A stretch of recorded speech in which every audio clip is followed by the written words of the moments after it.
This episode is sponsored by BetterHelp. The holidays are over, the decorations are down, and suddenly everything feels a little empty. It's normal to feel the winter blues after the holiday excitement. January, February, and March are by far my least favorite months of the year. It's cold and dark, and I have to get some extra vitamin D on board. I also need to keep my regular scheduled appointments with my therapist. So if you're feeling that post-holiday funk, I definitely suggest you checking out BetterHelp because maybe it's time to talk. You might also be one of those people like me who makes New Year's resolutions and you get super motivated. So maybe you need someone behind you to hold you accountable and come up with a plan to meet your goals. BetterHelp is super convenient, totally online. You have a therapist right at your fingertips whenever you need them. So head over to betterhelp.com/wifeofcrime1 to get 10% off your first month. That's betterhelp.com/wifeofcrime1 for 10% off your first month. Bored at home? Head over to Chumba Casino and join some serious social casino fun. With hundreds of games at your fingertips, no purchase necessary. You can play anytime, anywhere. There's a special welcome bonus waiting for you when you sign up. Play for fun, play for free, and you could even redeem some great prizes. Visit ChumbaCasino.com and get ready to reel in the fun. Sponsored by Chumba Casino. No purchase necessary. VGW Group. Void where prohibited by law. 18 plus terms and conditions apply. So Russ, I have a crazy statistic for you. 79% of all murders are committed by friends, loved ones, or acquaintances. And the case I'm going to tell you about today is another example of this statistic. This young girl had her whole life ahead of her, and it was cut short by someone she knew. This is the murder of Jessica Chambers.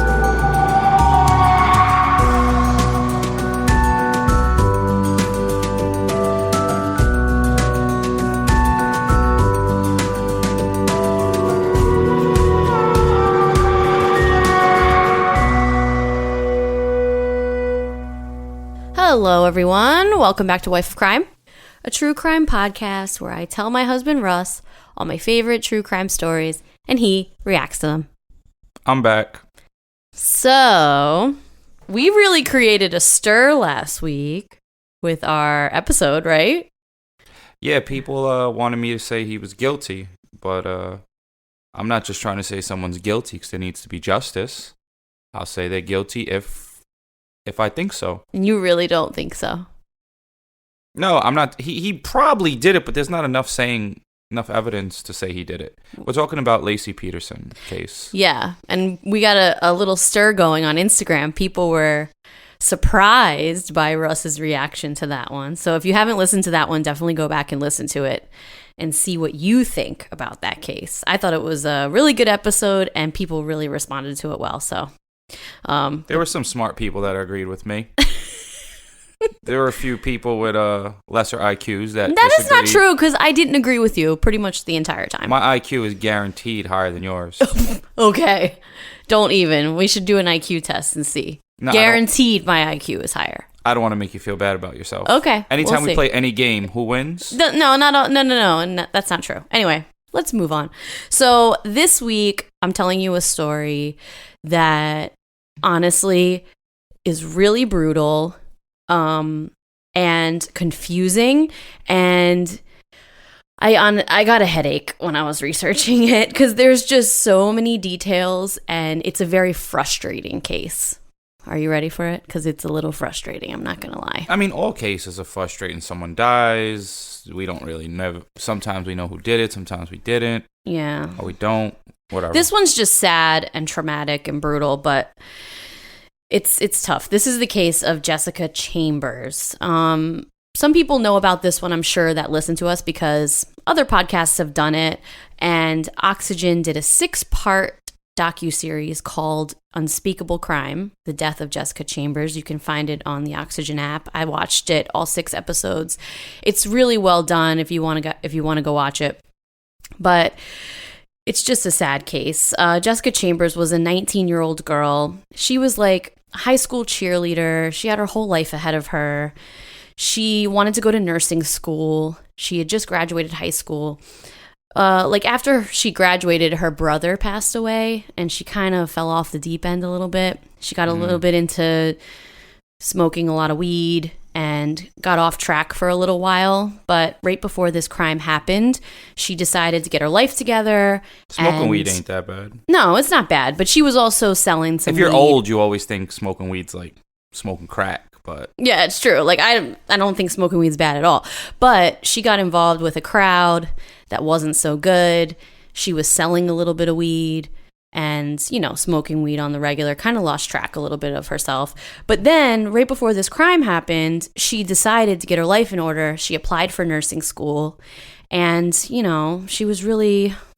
had her whole life ahead of her. It's really sad. This case, actually, I thought of doing this one because in true crime news locally for us, we had a girl in Long Island. I posted about it on Instagram. There's a girl in Long Island who was found murdered in her bedroom, in her bed, strangled to death.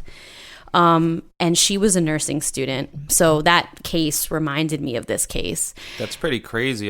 Have you noticed if there's any new details on that? Because, didn't she wake up dead? No. They killed her in her sleep. No, we don't know if it was in her sleep. Well, she was in her bed, right? In her room. Her father took her daughter to school earlier that morning. She was supposed to go to her daughter's school. She never showed up. When her parents came back to the house, because she lived with her parents with her daughter, while she was in nursing school. So her parents came back to the house. Her car was in the driveway. They walk in and she's dead in the house. There was no sign of a break-in or anything. So people think she had to have known her perpetrator. And that case that just happened this week, which I'll update you guys once I get more details. I've been researching it, but the police haven't released really any details. They're going straight for the baby's father. Probably. I mean, maybe. I don't know. They haven't really talked about it. So, but that case reminds me of this one, not only because she's a nursing student, but because Jessica Chambers apparently knew her perpetrator as well. So we do cases all the time where these serial killers and these killers pick up strangers on the street. But the fact of the matter is that in reality, you're more likely, if you're going to get murdered, you're more likely to be murdered by someone you know, which is really scary. Yeah, the most likely person to kill me is you. I mean, I would be the number one suspect until they cleared me. Yeah, because you always act like you don't like me. No, especially with this podcast. Someone's getting yelled at. They'd be like, it had to be her. That's not true. I love you. They could go back and take some clips out of this podcast and I'm like 100% and they'll use it against me. Oh, 100%. In court. Not me. They'd be like, he just was a battered husband. He really loved her. He even sat through a whole podcast with her every week. About a topic he doesn't even really look up too much. Oh, God. Well, just so everyone knows, I would never murder you. I mean... She just winked. No, I didn't wink. I don't even know how to wink. Fun fact, I really don't know how to wink. Just so everyone knows. It's true. Anyway, so you're more likely to be killed by someone you know. And in this case, in particular, with Jessica Chambers, she was probably killed by someone that she knew.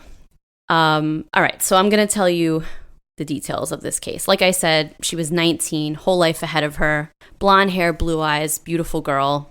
She was from a very small town of only 500 people. That's it in this town. It's called Cortland, Mississippi, deep south, okay?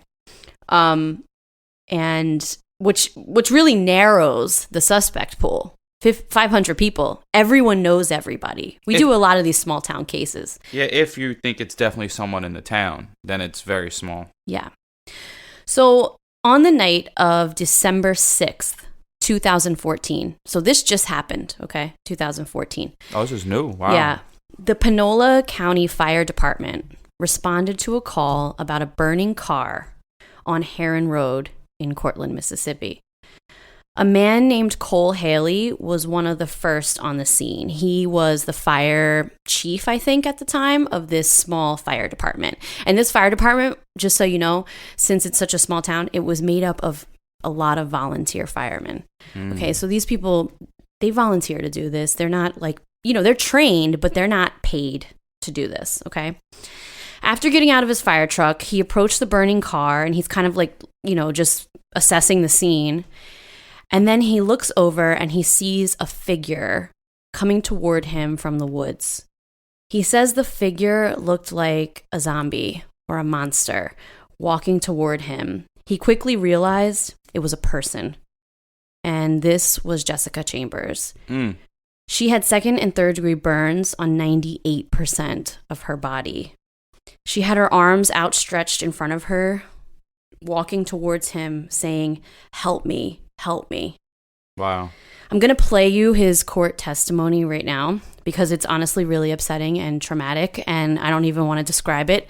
I'd rather you hear it from him because he is still traumatized to the point where he did not go back to his job as a fireman. He has PTSD, and he refused to go back to being a fireman after this. So I'm going to play you the recording of his testimony now. Sounds like it's going to be miserable. It is.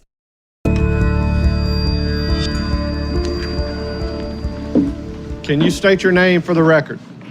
Cole Haley. Mr. Haley, on December the 6th of 2014, at 8:12 p.m., you responded to a car fire. Yes, sir. When I arrived, I pulled on up to where the car was on fire. Did you know Jessica Chambers? I knew her. We weren't, friends or anything, but I knew her. When you first arrived on the scene, did you recognize this person? No, sir, I did not.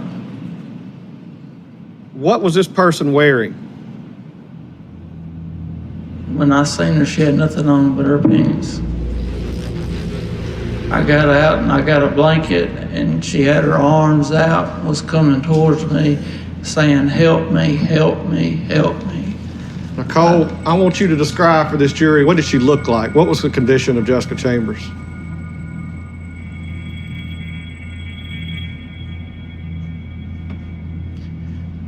Her hair was fried out like she had stuck it in a light socket. And she had black all over her face. Her body was severely burned. And I wrapped a blanket around her to conceal her. She reached out for my hand. I held on to her hand, and her mouth, inside her mouth was just charred black. And when I asked her name, she said Jessica Chambers, and she was not recognizable to me. I know what Jessica Chambers looked like. Knowing this is Cortland, I said, "This is Jessica Chambers, not Chambers." In all your years of being a firefighter, have you ever seen anything like this? No, sir, and I hope I never see anything like it again. Okay, so that was really sad, but that was the description of her. Yeah, that was terrible. I know. You're really good at making people sad nowadays. Well, this is the facts of the case, and... I don't even got no jokes about that one. Well, you shouldn't joke about that. I joke about things I'm not supposed to joke about all the time. I know, but that was really upsetting. So now at this point, there are a lot of first responders that show up to the scene. Paramedics, firemen, cops, numerous people are here, and she's still alive, okay? And the girl now is Jessica. She's wrapped in a blanket, and she's laying on the concrete because she couldn't stand anymore. And according to multiple first responders, she asked for water because she kept saying she was thirsty. She's thirsty. So I want to establish a couple things. Number one, she could clearly state her name, and she could clearly state that she was thirsty, and people understood that, okay? Yep. The other thing I want to make sure you understand is that according to 9 first responders, 9 people testified in court, that they all asked her at different points in the night, "Who did this to you?" And she said, "Eric did this. Eric burned me," okay? Some of them dispute, they couldn't really tell if it was Eric or Derek because her mouth. She couldn't say Chambers, she said Chambers. Yeah, because you have to think her mouth is totally burned. So like when you think about when your skin gets burned, like say you burn it on like the stove or something, or a like pot. even like you always eat your food when it's too hot and burn your mouth. I do, yeah. So it'd be hard to talk after you eat it. Yeah, so even like if you burn a small piece of your skin, that skin gets really tight, because it's burned. Imagine your mouth, your tongue, your lips. I get it. It's very hard to talk. So they couldn't tell if it was Eric or Derek, but 9 people testified hearing either Eric or Derek did this, okay? After being there for a few minutes, they got a helicopter to come. She was helivaced to a nearby burn center. Her family was notified. Was it her car? It was her car, yes. The crime scene, this scene became a crime scene. They roped it off, and then she was helivaced out of there. She ended up at a burn center, and then early the next morning, she died of her injuries with her family around her. You can die from just burnt skin? Yes, she was 98% burned.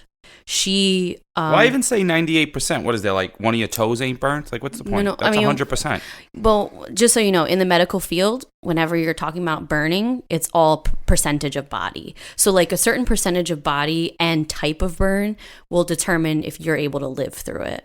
And with the types, how deep her burns were and the percentage of her body being burned, they knew that she wasn't going to survive this. That there wasn't even a point in getting a surgeon involved and trying to do skin grafts because there was no way that she would survive these Hope burns. They would tell her so she could know.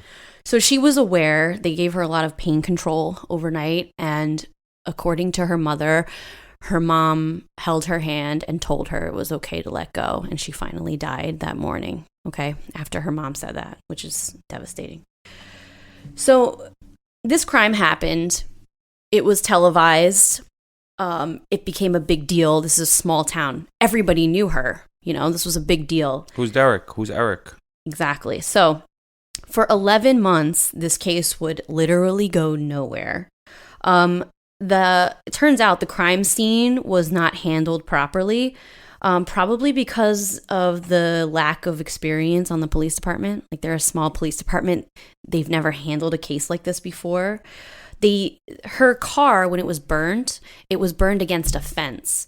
So they roped off the area from the car back to the street, but they never looked beyond the fence. So was it a crashed car or was it a parked car? No, it was not a crashed car. It was a parked car. Okay. So they didn't look in a big enough area. They didn't rope off a big enough area. They didn't search for evidence really far beyond where the car was. Another thing they did is they allowed so many people on this crime scene, but then they never tracked. So if you have a crime scene, right, and you rope it off, then you're going to log every single person's name, the shoe size they have, everything about that person who's stepping foot on that crime scene from the moment it's roped off. They didn't do that. They didn't keep an accurate log of the people there, okay? One other weird thing is one of the first responders testified during the trial that they saw a man, a mystery man. No one knew who he was. He wasn't a first responder. He was just like a rubbernecker, I guess, like someone who was driving by, apparently. And they saw him at this crime scene. They got a tag number. The police were given the tag number, but no one ever found out who this person was. So it's like, what, if you're doing a crime scene properly, you're going to want to know every single person that's there. And apparently no one followed up on this detail. So now every Eric and Derek in the county and surrounding counties was brought in for questioning. This was like hundreds of Erics and Dereks were brought in. There's only 500 people, so it can't be hundreds of No, Erics. in the surrounding counties. Oh, damn. Yeah. So imagine your name being Eric or Derek. Well, good thing I have a name that's not that common. True. Russell is not a very common name anymore. I feel like a lot of people don't have that name. No. So anyway, they were all brought in, questioned, but none of them gave any DNA. The cops didn't ask for any DNA or any other physical evidence from these Erics or Dereks. Okay. That town probably doesn't even do DNA yet. Well, no, they do. This was 2014. Everybody does DNA. They got 500 people. Who's the DNA expert? No, but they'll bring Bob someone from in. the coffee shop? They'll bring someone in. So now, there was a man named Derek Holmes who knew Jessica. And according to a few people, Derek was apparently stalking her. And he was a registered sex offender. Oh, shit. Now, early on in this investigation, the cops ruled him out because he had a corroborated alibi. Do you want to know what his alibi was? This is insane to me. He was at McDonald's. No. His alibi was he was at his mother's house rubbing his mama's feet. This is not a joke. Who's this, Bobby Boucher? Rubbing his mama's feet on the night Jessica was killed. This is his alibi. And apparently it was corroborated by his mother and multiple family members. I would be like, let me see your feet. She apparently has a medical issue, and he was rubbing her feet at this time, which I just find, I mean, they literally testified Well, this if it's a in the medical trial. issue, that's different. Like, I don't know what medical issue needs your foot rubbed, but... Yeah, I don't either. I mean, I mean, there's a lot of medical issues that you could need your foot rubbed for, but it's just a weird alibi to me. And it's weird that they just questioned some family members and then just were like, okay, that's fine, that's it. It's like they didn't really... I don't know. I feel like they should have looked a little more into this guy, but once they got that answer as where he was, and they corroborated it with a few people, they let it go. So homie was giving his mom a pedicure Yeah. as his alibi. Yeah. Such a random thing, right? I mean, it's so random that it like sounds like it could be true. I It's know. like, why would I make that up? Like, if I said I was just having dinner with my mom. Like, Yeah. it was so specific. It was so specific. Maybe. Yeah. Maybe. Like, what color did you paint her nails? And then ask, and then like, let me see her toes. Yeah, I don't know. But that was his alibi, and the police didn't follow up with him. They took it, and they were fine with that. They probably didn't want to hear that shit either. Like, huh? So now the only physical evidence in the case was that her keys were found a quarter of a mile from the car, okay? And her keys contained DNA. A majority of the state's case relied on cell phone data. And now cell phone data, Not it's 100% accurate. No, it's not the most accurate. Like, it's pretty decent, but it's not something to build an entire case on in a murder trial. Isn't that how they got Adnan? It's definitely how they got Adnan. However, this was 2014. Adnan's case was in 1998. So the technology for cell phones is better now. But you have to remember, we're in a really rural area of Mississippi in the deep south. Not a lot of, it's like phone service isn't the best down there. It's not like New York City where you have a phone tower every 5 seconds. There's not a lot of phone towers down there. So They're just all walking around with like CB radios in their pocket. no, Or but I like feel on a hip pack. But I feel like the service probably isn't the best down there. So I don't know how accurate the cell phone data is. Like the call with Lacey Peterson from last week with the dude and his girlfriend. Yeah. Oh, yeah, when the call kept going in and out. Can you hear me now? Can you hear me now? Yeah, exactly. So now, throughout this whole 11 months, like I said, for 11 months, this case went nowhere. Throughout the whole 11 months, the internet went crazy. The internet sleuths, like people from all over the world, got involved and were internet sleuthing this case, like on Reddit and all these forums. And it honestly caused mass chaos in this community because the internet was accusing all of these random people of this crime. Every Eric and Derek. And even so there's a convenience store that you'll hear about later. And one of the guys who owned the convenience store gave up his camera footage, like just to be helpful. Yeah. The internet like totally came down on him to the point where he got ran out of town because he's a Middle Eastern man. And people started accusing him of doing this. So this whole town was just going crazy. This is why I don't help anyone and I mind my business. Well, like in the case from Don't Fuck with Cats, that documentary where the internet found Luca Magnotta. If you guys haven't seen that documentary, go watch it. Like the internet can be great in that way, but in this case, it caused like so many issues for the case and so many like problems for people who lived there who had no involvement in this case got accused. So it turned really bad. So now, in November of 2015, which is almost a year later because the crime happened on December 6th of 2014, okay, November 2015, police decided to take a second look at the cell phone data and at a man named Quentin Tellis. So he was not the cleanest person. He had 2 previous charges for burglary and some other misdemeanor, right? And he was with Jessica earlier that day. They were friends and they were hanging out earlier in the day that she died. So originally they ruled him out because he came into the station, he was questioned, he had an alibi, and he passed a polygraph, okay? Polygraph. Yeah, so they ruled him out. But he could at least have info on, even if, say for instance, if he didn't do it, he could have info on like where she said she was going or who she was going to hang out with after. Yeah, exactly. So they decided to bring him back in. They questioned him a second time, and they decided to go through his cell phone data as well as her cell phone data and compare the two. So when they did, they realized that he was not truthful about his original story. So originally he hung out with her in the morning, and then by 2 p.m. they went their separate ways, and he hadn't seen her for the rest of the day.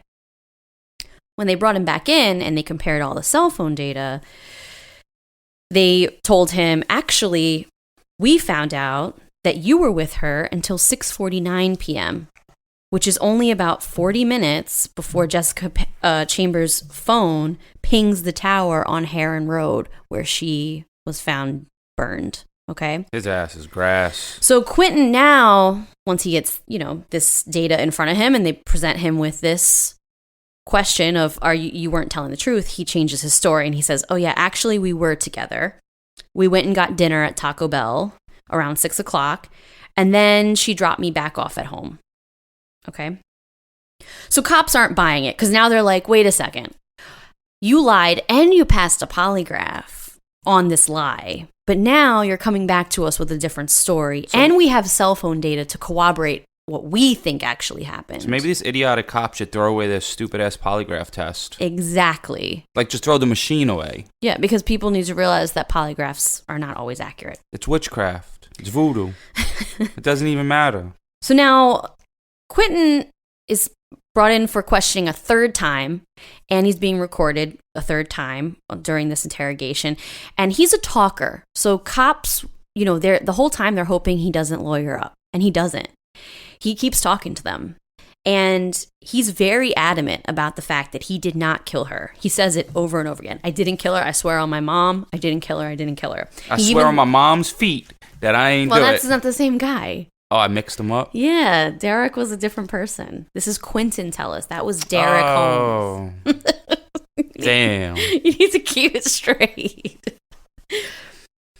So now, the DA, after the third interrogation, he didn't lawyer up yet. He keeps talking, but he's adamant about, not being the one that did it. Then he knows who did it, though, if he's so adamant.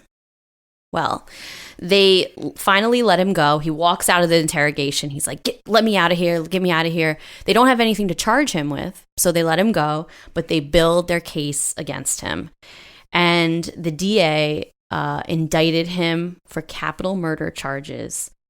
And it created like a huge stir, a huge race war in this town because Jessica Chambers is white and Quentin Tellis is black.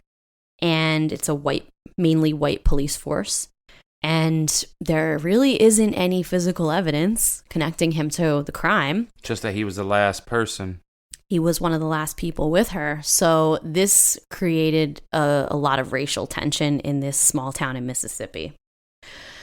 So when they finally indicted Quentin, they decided, okay, we can't have this trial here in Cortland. We have to move this trial. It can't be in this town. It's too small, and too many people know about this case. It's creating such a divide. Let's move it. So they move it to another county in Mississippi.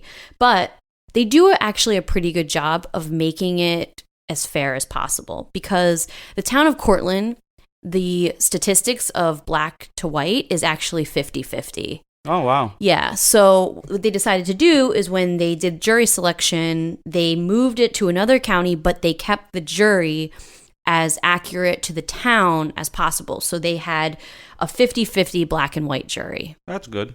Yeah, so I felt like that was good. They tried to keep it as fair as possible. So now I'm going to tell you what the state's case against Quentin is, what they believe happened that day. And I'm going to go literally time by time. So you need to pay attention so you can keep track of everything. Once I get to the end, I'm going to tell you the defense. Why? You need to pay attention. Because you always lose track, especially when I'm going through timelines.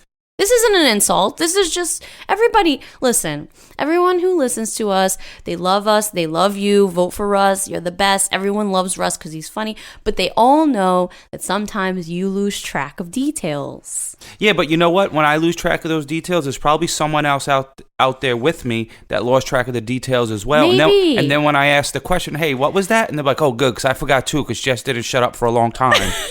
Maybe. So this is for you and everybody else who doesn't completely pay attention when I talk.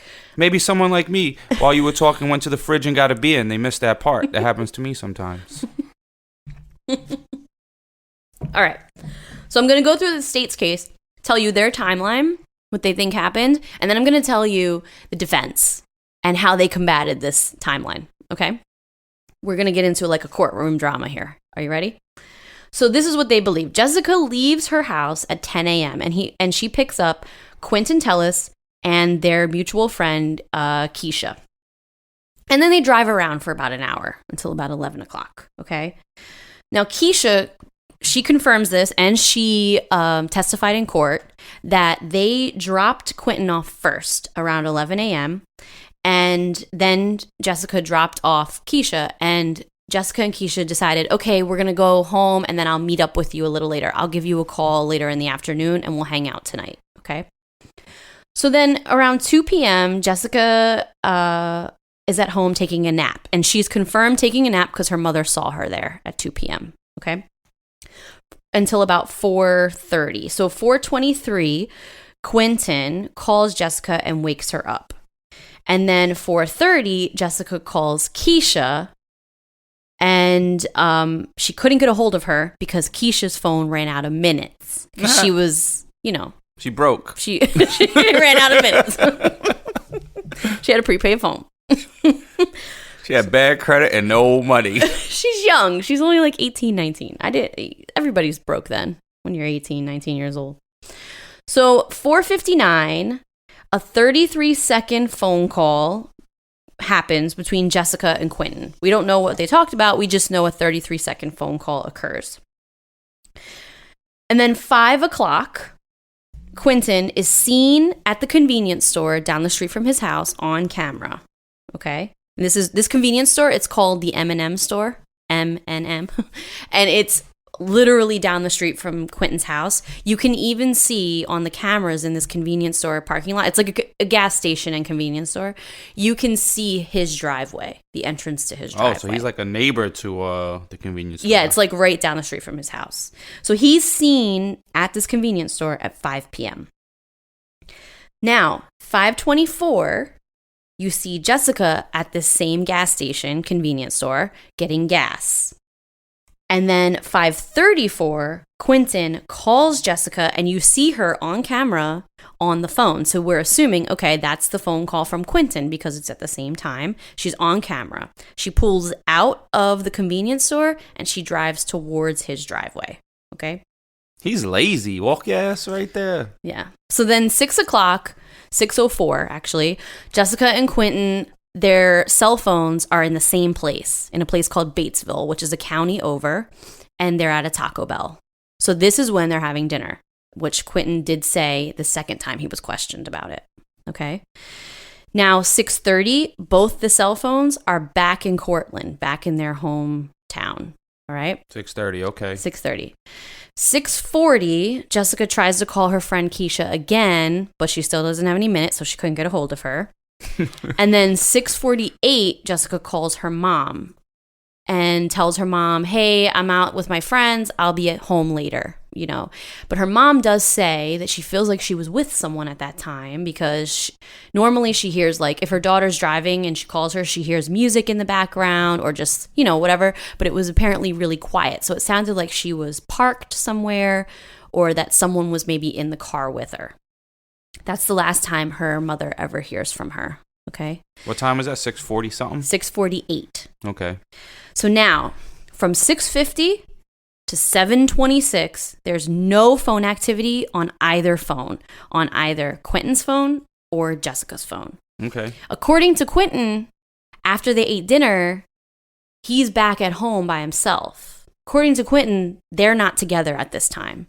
But both of their phones are not used, so there's no cell phone activity. Quentin gets 5 messages from 5 different women, okay? Pimpin', boy. 5 different women text him in that time frame, but he never responds to any of them, okay? So now, 7:26, a vehicle is seen on the camera from the convenience store leaving Quentin's driveway.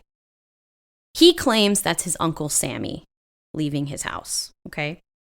7:30, Jessica's cell phone now pings the tower near Heron Road where she's found burned. Makes that, well, that's obvious she was there, yeah. 7:42, Quentin calls her and leaves a voicemail and says, leaves a voicemail after he calls her, and then he texts her, "Babe, my friend is coming over tonight. I'll call you tomorrow. Sweet dreams."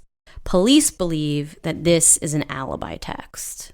So, according to the state, they believe that this whole time from Taco Bell, they leave Taco Bell all the way till this text, they've been together the whole time.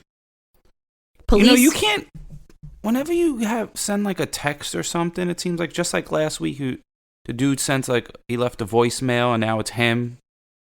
Like, it's so, they could use anything against you. Maybe he did do it. It's sounding likely, but geez, if you didn't do it, there's so many things they could use against you. There is. Yeah, there is.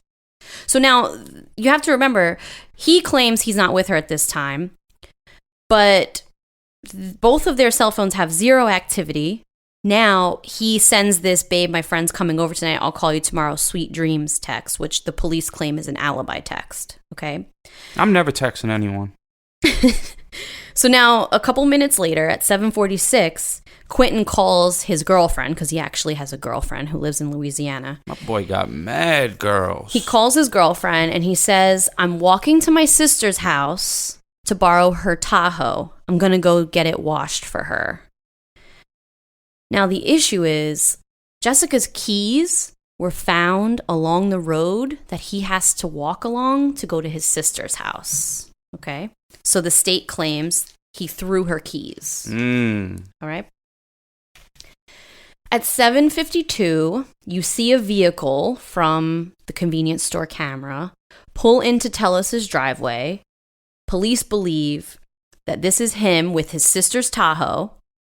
So they believe he got his sister's Tahoe, and now is driving back into his driveway because he has a 5-gallon gas can in a shed. And he told police this, and there's pictures of it, because the FBI investigated his property and they saw it. Okay? He has a dirt bike in there and a 5-gallon gas can or whatever, jug. Okay. So you see a car pull in. The police believe this is when he went in to grab this gas jug, 5-gallon gas can.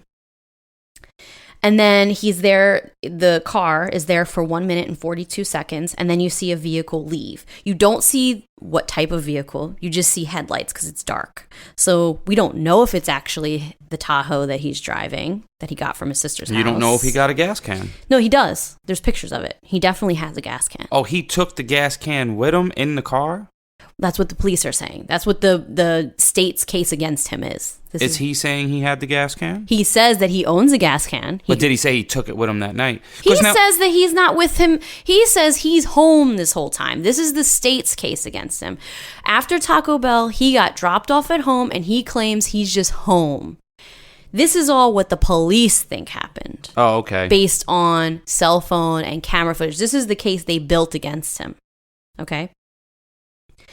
So now, 8 p.m., you see his sister's Tahoe speeding down the road, okay, in front of this convenience store, because all they have is the camera from this convenience store.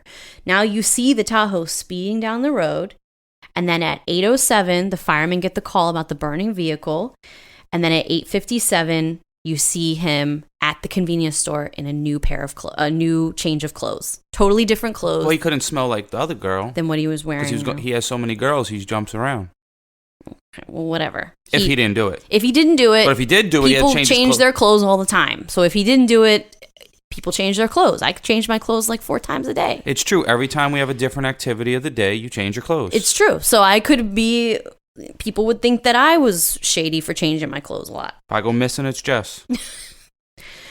So now he's seen, like I said, at 8:57 he's seen at the convenience store near his house wearing a totally different set of clothing. Okay. So now that's the timeline that the state presented to the jury. Okay. That's what they believe happened. Yeah, but that's just like a big old guess. The state also says to the jury that his DNA is on her keys. Now, that's not out of the realm of possibility. How many people touch my keys?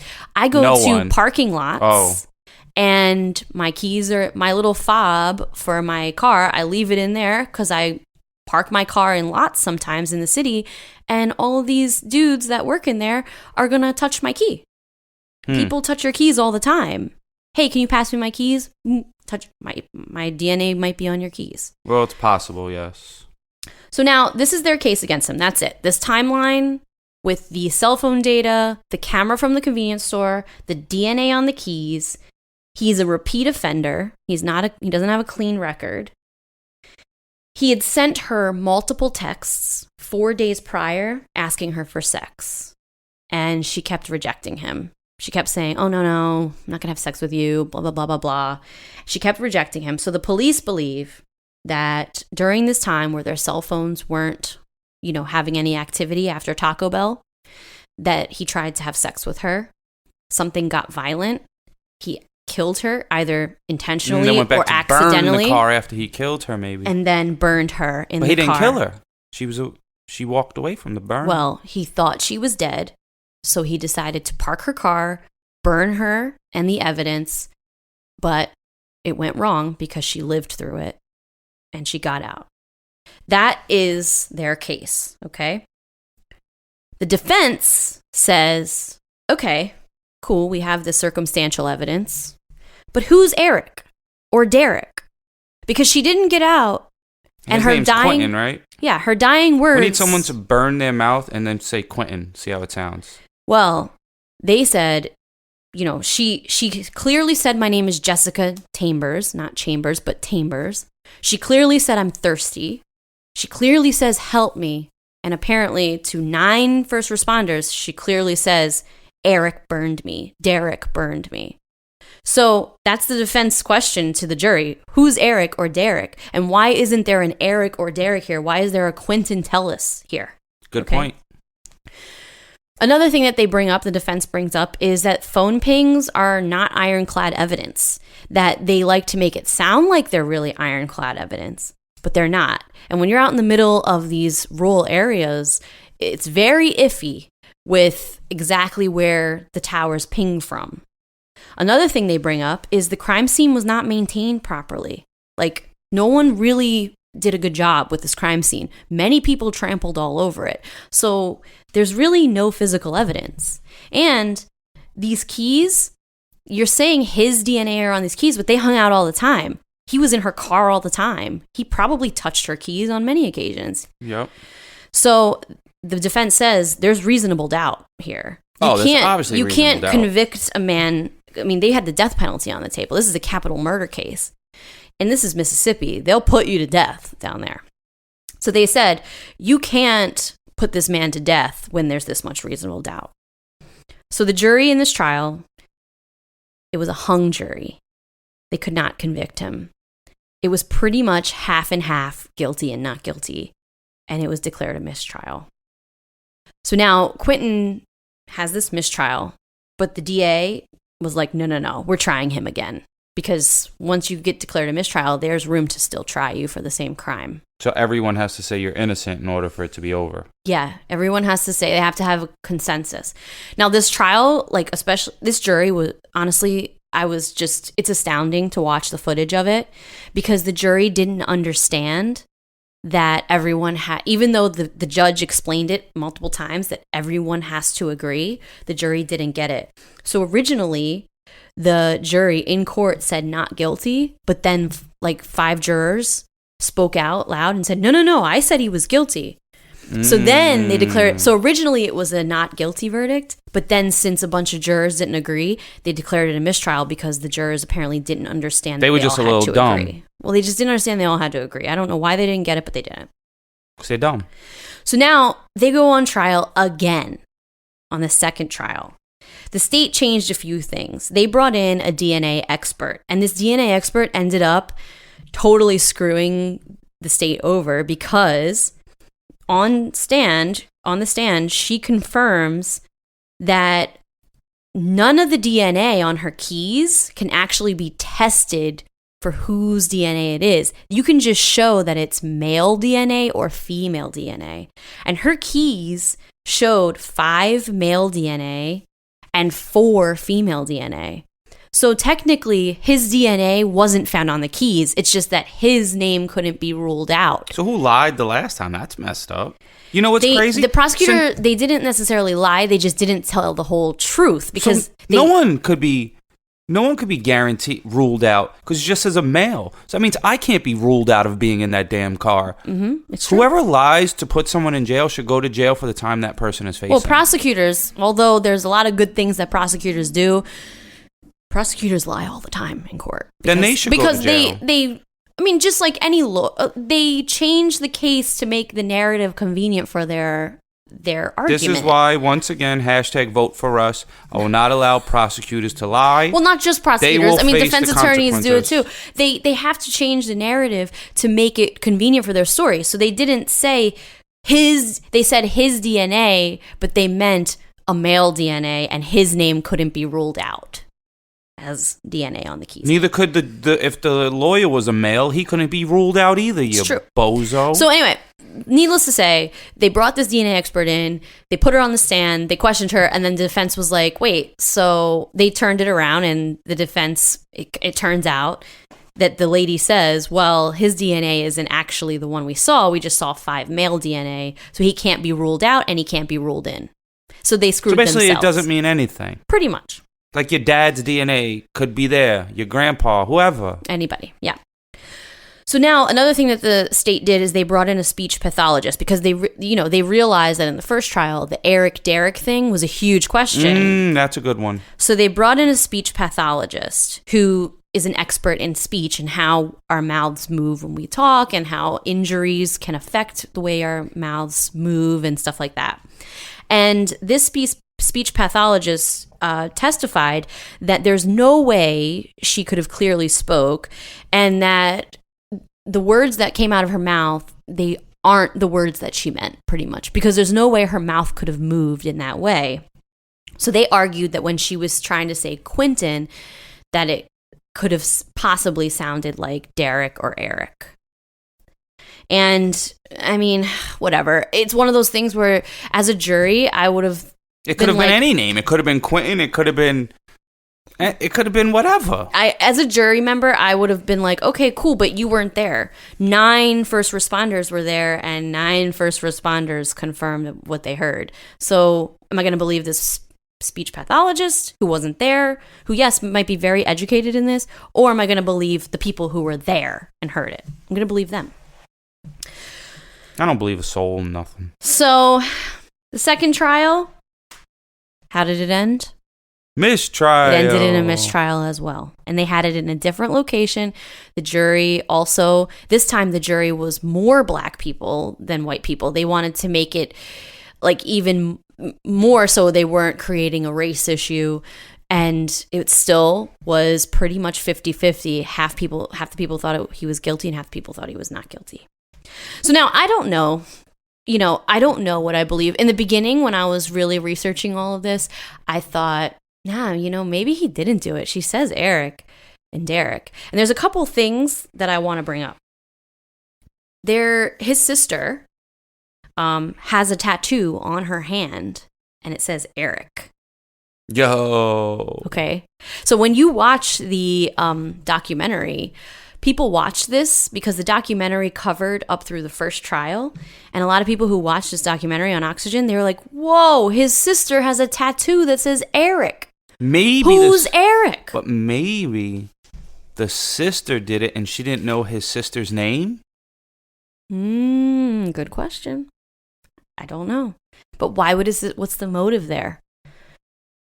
For Quentin's case, the motive to the cops believe the motive was they either, they were having sex or he tried to rape her or something happened and a fight happened and he thought he killed her and then he tried to burn the evidence. But why would his sister do it? I don't know. She doesn't like her. So anyway, the other thing that I want to bring up is that Tellis's girlfriend, who is now his wife, her cousin's name is Eric Hill. And this guy is the same Eric whose name is tattooed on his sister.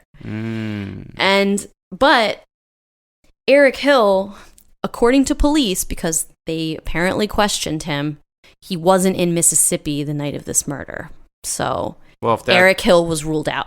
Yeah, well, if he wasn't, then that's it. But I just found it really crazy and interesting that I think that sister, I wonder if she knew the sister well, if she knew the sister's name. I don't know. So now, another thing to bring up is that between the first and second trial, Quentin was indicted on another murder. Oh, shit. A murder that happened in Louisiana in 2015. So he previously pleaded guilty to unlawful use of a debit card in 2015. Scammer. But it turns out that the debit card belonged to a Taiwanese exchange student named Meng Chen Hisao. I don't know if I'm saying that right. Hopefully you should have just left it as Taiwanese student. Well, I wanted to say her name. And this student was found murdered in her apartment 10 days after being stabbed 30 times. Okay? That's intense. Quentin and Meng knew each other. And they were seen at a Walmart, on a Walmart camera. They were seen together at this Walmart the day before she died. He was living in Louisiana at the time. This was after Chambers died, but it was before he was indicted for Jessica Chambers' murder. So this was... So after he supposedly killed Chambers, he went and killed this other girl? Moved to Louisiana. And then in Louisiana, this Taiwanese exchange student died who he was hanging out with the day before she got stabbed 30 times. And then he was found using her debit card. Wow. His phone... But he could have stole the card before she died. I wonder. That's what, originally, that's what... He got in trouble for using this debit card and police thought he just took it. But later on, phone records show that phone calls to her bank came from his cell phone on the day she died. So now he's been indicted for her murder as well. Is this case still going on? Yes. So the case for the Taiwanese exchange student is still going on, and the case for Jessica Chambers is still pending. I mean, they don't know if they're going to try him for a third time, but he's currently in Angola prison waiting. That's crazy because where there's smoke, there's fire. So if you have, two murder charges, I mean, either you did it or you just got some really shitty bad luck. Exactly. And so originally when I first heard this case in the beginning details of it and how they were using this kind of circumstantial evidence and blah, blah, blah, I was like, maybe he didn't do it. But then when I heard about this other murder charge, I was like, yo, this dude is either super unlucky or he's a scumbag piece of shit. And I'd probably venture to say he's a scumbag piece of shit. And the fact that his sister has Eric tattooed on her hand, that is something that I just can't get out of my head. So at this point, this case is not solved. There's still so many questions. And I don't know if we'll ever know the answer.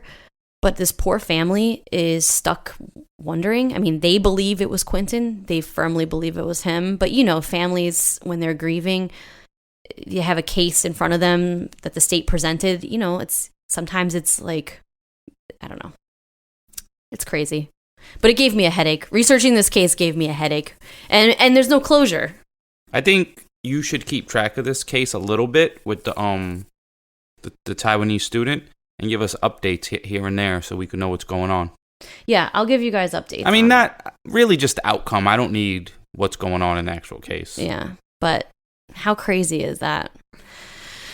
He either got bad luck or he's a killer. I know.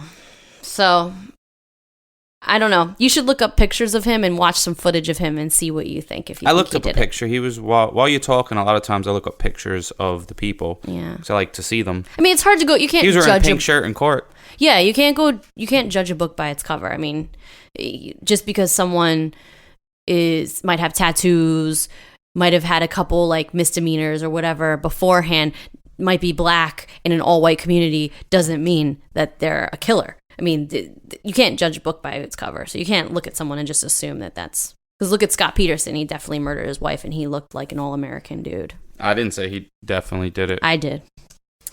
You're too judgmental. All right, everyone. So hopefully you liked this episode. It didn't give you as big of a headache as it gave me. It's truly tragic. Definitely check up on the documentary that they made about this because it's really good. It's on Oxygen. And there's also a podcast, too, of the same name. It's called Unspeakable Crime, the murder of Jessica Chambers. So look it up. Yeah, and if you know anyone who likes true crime podcast, or even not, if they don't, just tell them to check out Wife of Crime. Yeah, definitely. I'm not a true crime dude, and I'm here. It's true. And we have some listeners who were never into true crime who listen to us now, which is kind of cool. I kind of like that better. Not that I love my true crime peeps, of course, because I'm one of them, but I think it's really cool when people listen to us who never listen to true crime Well, before. there's some people that we told about, like, the podcast, and they didn't realize this was a whole thing, so they think we're original, which is pretty funny. That is really funny. Like, no, we didn't make this up. It's true. People who don't listen to true crime and then listen to us thought that we, thought of this. Yeah, we're so original. We're totally not. All right, so check us out on Instagram. I'll post all the pics. That Instagram is Wife of Crime Pod. And then check us out on wifeofcrime.com. I'm going to post a bunch of pictures. I do a blog post for each episode, so definitely look at it. I post a lot more pictures on wifeofcrime.com. And we got the merch there, which is it's slimming outerwear. It makes you look a little slimmer. But if you want to look like you have muscles, we have a shirt, Stay Fit, Stay Alive. It gives you about 5 pounds of muscle for those people. It's at the wifeofcrime.com page. Click all the way up top. There's a merch link. Click that. And I'm wearing one of them shirts. Nope, I ain't. I thought I had one on now. You were wearing it earlier. I was wearing it earlier. Yeah. All right, well, I'm going to go have a beer because this case gives me a headache. All right, and that's it. See you next week. All right, see you guys next week. Bye. Peace.